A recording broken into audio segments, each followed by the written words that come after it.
В данный момент мы готовим стадион, идет отсыпка с глиной. Свой собственный стадион, просторные кабинеты, большой спортзал, актовый зал на 220 мест, столовая, пищеблок. Все будет в новой школе. Ее строительство началось в январе 2022 года. 3 этажа здания из кирпича уже возведены. На первом этаже рабочие завершают укладку плитки. Внутри осталось положить ламинат, на первом этаже положить Армстронг. Потолок сделать, но сделано, просто маты положить надо и все. А в данный момент основные все работы у нас идут в благоустройстве территории. Всего на данный момент в работах одновременно задействованы более 80 человек. Никаких проблем с обеспечением стройматериалами с самого начала не испытывали. Строительные работы на 2 и 3 этажах школы практически завершены. Рабочие закончили укладывать плитку, установили двери, смонтировали подвесные потолки, отштукатурили стены. Теперь их осталось покрасить, а в кабинетах уложить ламинат. Ну и завершать это все генеральной уборкой. Далее начнется установка оборудования. На 70% оно уже закуплено подрядчиком. За процессом работы в неделю 2 раза наблюдает директор школы. Фатима Гайтукиева уверена, что эти условия отвечают всем современным стандартам и будут способствовать качественному образованию детей. Различные кабинеты, мастерские, актовый зал, спортивный зал, читальный зал, мастерская по изучению технологий, по кулинарии, по обработке древесины, по обработке ткани.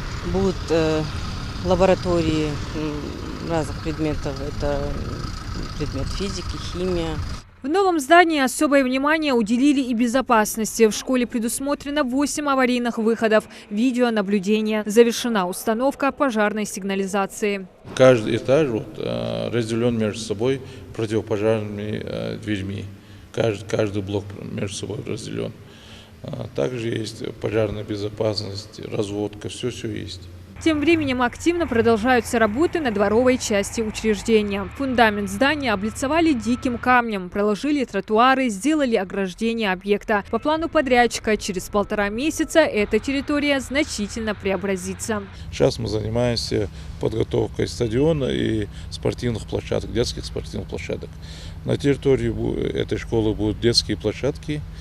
Будет большой стадион, футбольное поле, беговые дорожки. Все работы наружные, все работы, канализация, водопровод, разводка электричества, все сделано. Строительство школы ведется в рамках национального проекта образования, рассчитано на 704 места. Новый соцобъект позволит разгрузить и другие среднеобразовательные учреждения. Всего в Сурхахи на сегодняшний день функционируют 4 школы, в которых наблюдается серьезная загруженность. Что касается именно дефицита посадочных мест на территории сельского поселения Сурхахи, то он составляет 1553 места.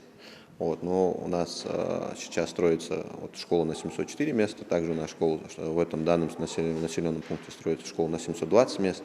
И еще у нас идет реконструкция на действующей школы на 320 мест. И мы планируем по итогам завершения 3 данных проектов полностью ликвидировать дефицит посадочных мест на территории указанного населенного пункта.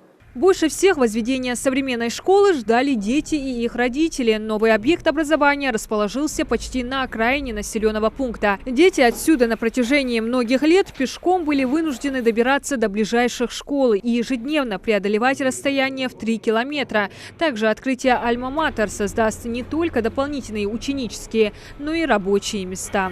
Преподавательский состав частично определен. Конечно, есть желающие, есть и предметников я уже набрала, и администрацию школы уже набираю. Места еще сохраняются? Есть, вакантные места есть. Согласно проекту, завершить все работы подрядчик должен до конца 2022 года. Однако строительство идет с опережением. И школу под ключ сдадут к началу учебного года. И дети смогут приступить к образовательному процессу с 1 сентября в новом здании.